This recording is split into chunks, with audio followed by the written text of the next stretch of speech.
አሜሪካ ከባድ ማጥ ውስጥ ያስገባት የመካከለኛው ምስራቅ ጦርነት አሁን መፍትሄ አልባ የሆነ በቀጠለበት አጋጣሚ ተዋጊ ጀቶቿ እየረገፉባት ይገኛል። ይህን ታዲያ በምን መንገድ መቋቋም ትችላለች አሜሪካ? በርካቶች የጠየቁት ያለ ጉዳይ ወደፊትም አወዛጋቢ ሆኖ ሊቀጥል የሚችል ተደርጎ የሚወሰድ ሆኗል። የአሜሪካን ጦር ጀት አብራሪ በኢራን ግዛት ውስጥ ፈልጎ ለማግኘት አሁን አስቸጋሪ ሆኗል። ምንም እንኳን አንደኛው አብራሪ ተገኘ፣ ሁለተኛው ደግሞ በመፈለግ ላይ ነው ቢባለም ፈላጊዎቹም ራሷ አሜሪካና ጠላት ተብያዋ ኢራን የሆኑ መምጣታቸው በእርግጥም አስቸጋሪ ያደርግባቸዋል። በዓለም ፖለቲካ ሂደት ላይ ታላቅና ታናሽ የሚባል ጉዳይ የለም። አንዱ ሌላውን ለማጥቃት ጦርነት እስከሆነ ድረስ አሜሪካ ታላቅ ኢራን ታናሽ ብሎ ነገር ወታደራዊ ስሌት የለም በሚል ጦር ተንታኞች ያሳውቃሉ።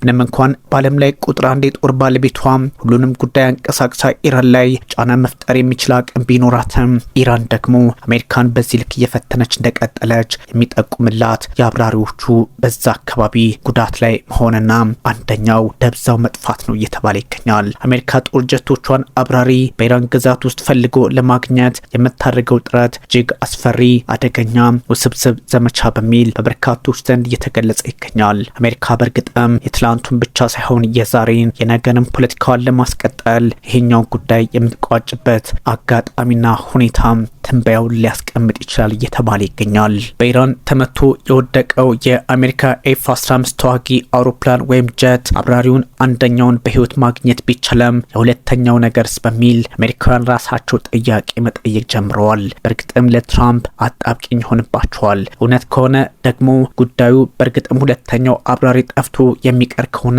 የፕሬዝዳንት ዶናልድ ትራምፕ ፖለቲካዊ ብቻ ሳይሆን ወታደራዊ ሽንፈትም ተደርጎ ሊቆጠርባቸው ይችላል። አሜሪካ ከ10 ዓመታት በላይ በበርካታ አገራት ላይ ጦርነት አድርጋለች።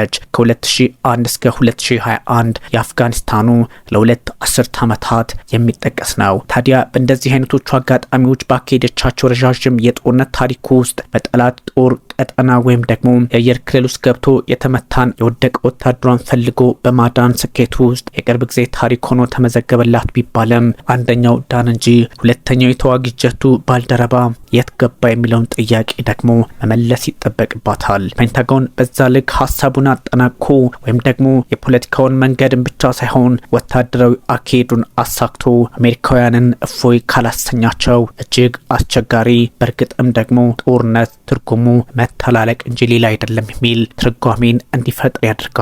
በአሜሪካ በተለያዩ አካባቢዎች ተቃውሞ ሊቀሰቀሱ እንደሚችሉ ይነገራል። በኢራን ግዛት ውስጥ የሚደረገውን ፍለጋ እንደቀጠለ መሆኑን የተለያዩ መገናኛ ብዙሃን በመዘገብ ላይ ሲሆኑ በእርግጥም ትራምፕ ደግሞ የሚሰጧቸው አስተያየቶች ጉዳዮችን እያባባሱ፣ ዴሞክራቶቹ ደግሞ ለምን ይህን ጦርነት አያስቆሙትም በሚል ጥያቄ እያበዙባቸው ሁኔታው ከዚህም ከዛም ቅዠት ተሞላበት እንዳያደርግባቸው ስጋት በግልጽ እየተቀመጠ ነው። በጦርነቱ ተመቶ የወደቀን ፈልጎ የማዳን ተልዕኮ የአሜሪካና የኢራን አጋሮች በተለያየ አጋጣሚ የሚያዩት ይሆናል። አሜሪካና አጋሮቿ በጦር የሚሳተፉበት እጅግ ውስብስብ እንደዚሁም ደግሞ ከጊዜ ጋር የሚደረግ በመሆኑ አስፈሪው ዘመቻ አስቸጋሪውና ውስብስቡ በሚል እየተጠራ ይገኛል። ፕሬዝዳንት ዶናልድ ትራምፕ ግን አሜሪካ ሁሌም ስኬታማ ናት የሚል አቋማቸውን ለማራመድ ይገለገሉበታል ተብሏል። በአፍጋኒስታን፣ በቪየትናም እንደዚሁም ደግሞ በሶቪየቶች በተለያዩ አጋጣሚዎች ቅጅት ላይ የነበረችው አሜሪካ አሁን ደግሞ በመካከለኛው ምስራቅ ውጥረቱ በርትቶባታል። የሰሜን አትላንቲክ የጦር ጥምረት ከአሜሪካ ጋር አልሰራም በሚል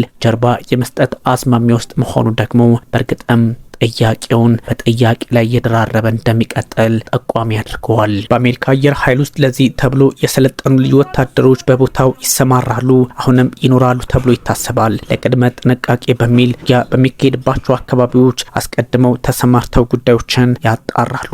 ግን እንዴትና በምን ሁኔታ ሊቋጩት ይችላል? እጅግ አስቸጋሪ ነው። አስፈሪው ዘመቻ ለአሜሪካ ከተባለ አሁን በመካከለኛው ምስራቅ የተፈጠረ ሆኖ ተመዝግቧል። በውጊያ ወቅት ፈልጎ ማዳን ሲባል በርካቶች ዘንድ አንድን ኃይል ከማዳን ወይም ደግሞ ህይወቱን መታደግን ብቻ ሳይሆን በህይወት መኖሩና አለመኖሩን ማረጋገጥን ብቻ ሳይሆን አስክሬኑንም ወደ ቤተሰቡ መቀላቀል እጅጉን ያስፈልጋል። ከዚህ አንጻር ነው ዋሽንግተን የተለያዩ አሰራሮችን ተከትላ በቴህራን ፖለቲካ ውስጥ ጫና እየፈጠረችን ቢሆን ይህን ዜጋዋን ታድናለች የሚል ሀሳብ የተጋራ የሚገኘው። ግን ደግሞ አሜሪካ ጣጣውን የጨረሰ ጦርነት ለማድረግ ብዙ ስራዎች ይቀሯታልና ፈተናውን በፈተና ብናልፈው በጎ በሚል የፖለቲካ ተንታኞች ያስረዳሉ።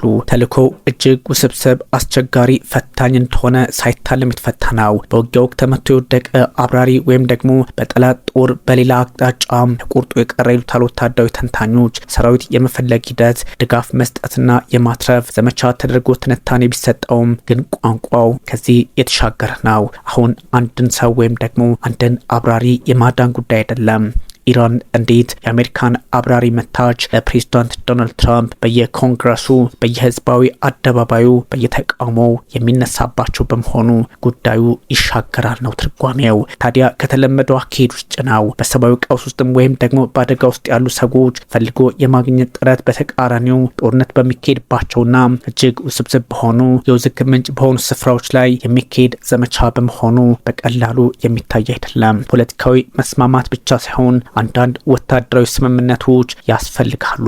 አሜሪካ ዜጋዬን ማዳንም ሆነ እንደዚሁም ደግሞ አስክሬኑን ለማውጣት በተለየ እንቅስቃሴ ሄዳለሁ ስትል የግድ የአካባቢውን ባለስልጣናት ከማማከር አስፈላጊም ከሆነ ከባድ ጥቃት እስከ መሰንዘር የሚያደርስ ያደርገዋል። ይህኛው ቀላል የጦርነት ጨዋታ እንዳልሆነ ይነገራል። አንዳንድ ጊዜ በበርካታ አጋጣሚዎች አሜሪካ ያገኘቻቸውን ድሎች ጥቁር ጥላ የሚያጠላ ሆኖ ይወሰዳል። ምክንያቱም አሜሪካም በዚህ ልክ ጥቃት ደርሶባት ያውቃል ማለት አስቸጋሪ ከመሆኑ አንጻር ሲል ማርዋን ቤሻራ የአልጀዚራው ተንታኝ ያስቀምጣል። እጅጉን አስቸጋሪ ሁኔታዎች ሊፈጠሩ እንደሚችሉ ደግሞ ፖለቲካ ተንታኞች ያስቀምጣሉ። አርብ የተፈጠረው ክስተት እጅግ አስቸጋሪ ነው። አሜሪካ በኢራን ግዛት እንደተፈጸመባት ጥቃት ሁሉ ፍለጋውና በህይወት የማግኘቱ ስራ የሚሰራው በጠላት ግዛት ውስጥ በጣም ጥልቅ ወደ ተባለው ቦታ በመግባት አቅምን መፈተሽም ይሆናልና ቀለል ተደርጎ አይወሰድም። አንዳንድ ሁኔታዎች ግራና ቀኝ ማየትን ያስፈልጋል የሚባለውም ለዚህ ነው። ተመታበትን ኃይል ገብቶ ማውጣት፣ አንድ የጠላትን አገር አየር ክልል ጥሶ መግባት ያስፈልጋል። አካባቢውን ደግሞ የሰው ሀገር ውስጥ ገብቶ መቆጣጠርን ጥያቄ ውስጥ ያስገባዋልና እጅግ ፈታኝ ይሆናል። በእርግጥ አሜሪካ በሰበቡ እግረኛ ጦሯን አስገብታ አካባቢ የተቆጣጠረች በሀርግ አካባቢ ያለውን የነዳጅ ዘይት የመውሰድ አዝማሚያ ሊኖራት ይችላል የሚል ሀሳብ በመጋራት ላይ ይገኛል። ግን ደግሞ ፕሬዝዳንት ዶናልድ ትራምፕ በአንዳንድ ጉዳዮች ላይ ቆም ብለው ማሰብ ጀምረዋል። እንደዚህ አይነት ሁኔታዎች በአሜሪካ ፖለቲካ ውስጥ ብቻ ሳይሆን በህዝቡም ሳይኮሎጂ ወይም ስነ ልቦና ላይ ጫና ፈጣሪ ነው ተብሏል። የፍለጋና በህይወት የማትረፍ ዘመቻ በስምሽን የሚካሄደው በሄሊኮፕተር እንደሆነ ተነግሯል። አብሮ በበረራ ላይ ነዳጅ የሚሞላ ኬሲ የተሰኘው አውሮፕላን ሊኖርም ይገባል ተብሏል። ከጠላት ጥቃት ቢገጥም ደግሞ ጥቃት የሚፈጸሙና አካባቢውን የሚቃኝ አውሮፕላን ድጋፍ ለመስጠት ይከተላሉና እንደዚህ አይነት ሁኔታ አሜሪካ ትልቁን ኃይሏን ደግሞ በዚህ አካባቢ ታንቀሳቀሳለች ተብሎ ይታሰባል። የቀድሞ አዛዥ ወይም ደግሞ የዚህ ልዩ ኃይል አባል የነበረው ግለሰብ እንደ ሀሳብ ተናግሯል። በኢራን ውስጥ የሚካሄደው ፍለጋ እንደዚሁም በህይወት የማዳን እንቅስቃሴ ቢያንስ በብላክ ሆክ ሄሊኮፕተር የሚታገዙ 24 አባላት ይሳተፍበታል ነው ጉዳዩ። ይህ ደግሞ በእርግጥም ለአሜሪካ አስቸጋሪ ሊሆን ቢችልም ለኢራንም ፈታኝ ይሆንባታል። አየር ክልሏ ውስጥ ጠበቅ ያለ ወታደራዊ እርምጃ ሊወሰድ ይችላል። ይህ የፍለጋ ኃይል ወይም ደግሞ ቡድን አስፈላጊ ሆኖ ከተገኘ ሬስኪው ግሩፕ ይሉታል በአውሮፕላኑ ላይ ዘሎ የሚወርድ ሊሆን ይችላል። ልዩ ኃይል ወይም በዚህ ጉዳይ ላይ በተለየ ስልጠና ያደረገ ነው። መሬት ላይ ያርፋል። ምድርን ከረገጠ በኋላ ደግሞ ጠፋው የአውሮፕላን አብራሪ ጋር ግንኙነት መፍጠር ቀዳሚ ተግባሩ ሆኖ ይመዘገባል። ከሌለም ደግሞ አስክሬኑ በየትኛው አጋጣሚና ሁኔታ ወደ ምን እንደተወሰደ ያጣራል። በእርግጥ የት እንዳለ ኢራንም እስካሁን አላወቀችም። ኢራንም አወቀች አሜሪካ ኢራን በተለይም ደግሞ ዜጎቿ ካገኙት ረብጣ ገንዘብ መድባለች። 50,000 ፓውንድ በኑሮ ውድነት ተጨናነቀውና ዋጋ እየከፈለ የሚገኘው የኢራን ህዝብ ይህን አጋጣሚ ወደ ኢኮኖሚ ሊቀይረው ይችላልም ተብሎ ይታሰባል። ያው በእርግጥ የዕለት ጉርሱን ለማሟላት ነው። አሜሪካን ለመፈተን በሚሰሩ ፖለቲከኞች ብቻም ሳይሆን በህዝቡ ላይ የሚፈጠረውን አሉታዊ ሁኔታ ለመቀየር አሜሪካ የምታደርገው ጥረት አልተሳካላትምና ጠቅላይ ሚኒስትር ቤንያሚን ኔታንያሁ ጉዳዩን ሌላ አቅጣጫ እያሰጡት ነው ተብሏል። የጠፋው አውሮፕላን አብራሪ ከተገኘ ደግሞ አስፈላጊ የሆነ ሕክምና ይደረግለታል፣ ድጋፍም ይሰጣል። ከዛም ደግሞ ከጠላት መሰወር ያስፈልጋልና አካባቢውን በፈጠነ እርምጃ ለቀው መውጣት ጠበቅባቸዋል። ያለ ማድረግን መጀመሪያ ሰውየው መገኘት አለበት ነው። የቀድሞ አዛዥ የተለያዩ ሀሳቦችን አጋርተዋል። ለሲቢኤስ ማለት ነው። አስፈሪውና አደገኛ ማለት ሁኔታውን ማቅለል ነው በሚል ይናገራል። በመላው ዓለም ይህን ለማከናወን ነው የሰለጠኑት በሚል ሀሳብ ይሰጣልና ምናልባት አሜሪካ በዚሁ ሰበብ ቀደም ሲል እንደተባለው ጦሯን ብታሰማራስ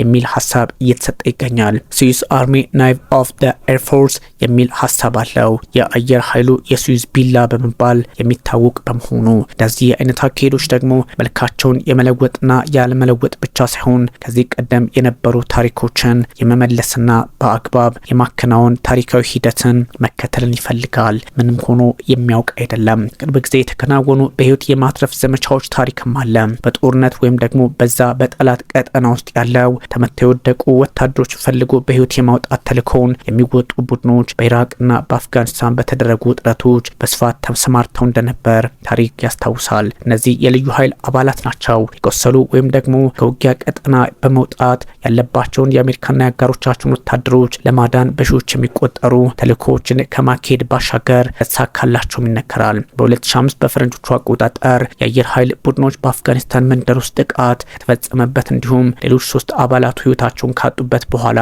የቆሰለን የአሜሪካ የባህር ኃይል አባልን ለማግኘት ተሳተፉ።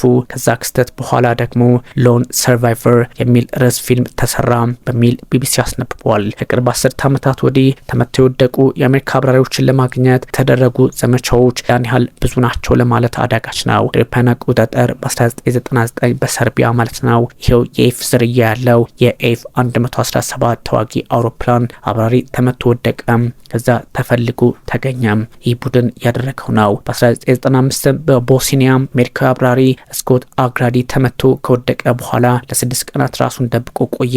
በኋላ ግን የአየር ኃይልና የባህር ኃይል አባላት አፈላልገው አዳኑት በሚል ታሪክ ወደ ኋላ ይመልሰዋል። አሜሪካ ይህን ታሪኳን በኢራን ትደግመዋለች ወይ? በርካቶች በጥያቄ መልክ ያለፉት የሚገኝ ጉዳይ ሆኗል። የአሜሪካ ወታደራዊ ክንፍ የራሱ የሆነ ውስን የፈለጋ ቡድን እንዳለው ቢታወቅም የአሜሪካ አየር ኃይል የጦሩ አባላትን ፈልጎ ዋነኛውና ቁልፉ ኃላፊነት ያለበት በመሆኑ በዛ ልክ ቅኝት ያለው ፖለቲካና የወታደራዊ አካሄድ መንገድ መከተልን ያስፈልጋቸዋል። ዋነኛ መሪያቸው ደግሞ በዚህ ስራ ላይ መሰማራት አለበት። እኛ በምናደርገው ሌሎች በህይወት ሊኖሩ ይችላሉ የሚል አረዳድ አላቸው። ያ ማለት እኛ ብንኖርም ባንኖርም ሰዎችን በህይወት አድነን ማለፍ አለብን የሚል ትርጓሜ ያለው ነው። የአሜሪካ ጦር አባላትን በጠላት ሰፈር ሄዶ ላለማየትም ሆነ ትቶ ላለመውጣት የሚገቡት የቃል ኪዳን ወይም ደግሞ የምረቃ ጊዜያቸው ሀሳብ በመሆኑ በቀላሉ የሚታይ አይደለም። የልዩ ኃይል አባላት ናቸው። በአሜሪካ ጦር ታሪክ ውስጥ እጅግ ከባድ የሚባል የመልመላና ስልጠና ሂደት ተሻግረው የሚመጡ በመሆናቸው ይህን ተግባር ደግሞ ኢራን ላይ ይጠቀሙበታል ተብሎ ይታሰባል። ልዩ ኃይል አባላቱን መልምሎ እስከ ማሰልጠን ድረስ 2 ዓመት ሊወስድባቸው ይችላል። የአሜሪካ ሰዎች ፔንታጎንም ይህን ታሳቢ ያደርጋል። ቀለል አድርገን አንወስዶም የሚለውም ከዚህ አንጻር ነው። ይህን ውስብስብ ቴክኖሎጂን የታገዘ የተለያዩ ሀሳቦችን ከእውነታው ወይም ደግሞ መሬት ላይ ካለው አቅ ጋር በማቀናጀት እርምጃ ለመውሰድ ግድ ይለዋል። ከዚህ ቀደም የተደረጉ በህይወት የማትረፍ ዘመቻዎች በርከት ያሉ ታሪኮችን ያለፉ ከመሆናቸውን ባሻገር አሜሪካ ግን አንዱን በሌላው ጥሶ የማለፍ የፖለቲካ አካሄድ ውስጥ ልትገባ ትችላለች በሚልም ሀሳቦች ይቀራሉ። በጦርነት ውስጥ አሜሪካ በተለያዩ አጋጣሚዎች ተሳትፋለች። በተለይም በሊቢያው ጦርነት፣ በአፍጋኒስታን፣ በኢራቅ፣ በቦስኒያ እንደዚሁም ደግሞ በተለያዩ በባልካን ጦርነቶች ላይ ነበረችበት። አሜሪካ አየር ወለዶች ደግሞ የራሳቸውን አባላት ለመጠበቅ ከአደገኛ ውጊያ መሃል በህይወት የመውጣት ረዥም ታሪክ አላቸውና ከዚህ አንጻር አሁንም ይህን ተግባራቸውን ሊፈጽሙ ይችላሉ ተብሏል። በአንደኛው የዓለም ጦርነት ይህኛው ተደግሞ ነበረ። አብራሪዎች በፈረንሳይ የተከሰከሱ ባልደረቦቻቸውን ለማዳን በድንገት በማረፍ እርምጃ ከወሰዱበት ጊዜ እንደጀመረ ይነገራል። ይህ ደግሞ አሜሪካ ወይም ዋሽንግተን በዓለም ላይ ያላትን ወታደራዊ የበላይነት ለማጠናከር ለዓለምም ለማሳየት ትጠቀምበታለች ተብሏል። የአሜሪካ ወታደራዊ ፓራሹት ክፍሎች ይህን ታሪካቸውን ደግሞ ከ1943 ጀምረው 2 የውጊያ ቀዶ ሐኪሞች የቆሰሉ ወታደሮችን ለመርዳት በወቅቱ በርማ ማለት ነው በአሁኗ ማይናማር በፓራሹት ወርደው ያካሄዱት ተልእኮ ይጠቀስላቸዋል። አሁን እንዴት በኢራን ምድር የሚለው እንዳለ ሆኖ በዓለም ላይ የመጀመሪያው በሄሊኮፕተር የማዳን ተግባር የተከወነው ደግሞ ከዛው ከ1 ዓመት በኋላ እንደሆነ ታሪክ ያስታውሳል። አንድ የአሜሪካ ወታደር ከጃፓን ወታደሮች ጀርባ የወደቁ 4 የአሜሪካን ወታደሮች ያደነበት ዘመቻ እንደሆነ በግልጽ ታሪክ ያስቀምጣል። እናም አሜሪካ በዚህ ልክ የተሳካ አካሄዶችን ከዚህ ቀደም አድርጋለችና አሁን ይህን አስቸጋሪ ዘመቻ እንዴት ትወጣዋለች? ኢራንን ቀለል አድርገው ከማየት የመነጨ ካልሆነ በስተቀር ከባድ ሆኖ ተመዝግቧል። ምክንያቱም ነማሱድ ፐዘሽኪያን ከባድ ዋጋ እንደሚያስከፍሏቸው የአሜሪካ ፖለቲከኞች ያውቃሉና እንደዚህ አይነቶቹን አካሄድ በተለያየ አጋጣሚ ማየት ብቻ ብቻ በቂ እንዳልሆነ ተነግሯል። ሄሊኮፕተር በጦርነቱ ለመጀመሪያ ጊዜ ጥቅም ላይ የዋለበት ጊዜ በዚህኛው አካባቢ እንደነበረ የሚታወስ ነው። አሜሪካ ከዚህ ውጊያ በኋላ ደግሞ መደበኛ የፍለጋ አሊያም ሰዎችን አድኖ የመያዝ ተልዕኮ ሚሽን የሚወጣ ኃይል ለማቋቋም ግድ ብሏታል። ለመጀመሪያ ጊዜ የተቋቋመው ከዚህ አይነቱ ግንዛቤ አንጻር እንደሆነ ይታወቃል። ዘመናዊ የፍለጋና የማዳን ዘመቻ የተጀመረው በቬትናሙ ጦርነት በ1950ዎቹ እንደነበረ አሁንም ታሪካቸው ወደኋላ መልሶ ያስታውሳል። በሰሜን ቬትናም ባት 21 በመባል የሚታወቀው የዘመቻው ተልዕኮ ወታደሮች የውጊያ ቀጠናውን አልፎ ከገቡ በኋላ ተመቶ የወደቀን አንድ አውሮፕላን አብራሪ ለማግኘት ሞከረ። አውሮፕላኖች እንዲመቱና በርካታ አሜሪካውያን እንዲሞቱም አደረገ። ግን ደግሞ አሜሪካውያን ይህን ታሪካቸውን ሰነዱት። አሁንም በኢራን ለመድገም ሙከራ ላይ ናቸው ተባለ። ጦሩ ከዚያ ጊዜ ጀምሮ ፈልጎ የማዳን ስራዎች በሚገባ በማከናወን የረዱት ስልቶችና ሂደቶችን ለማሻሻል የተለያዩ አጋጣሚዎችን ፈጥሩለታል።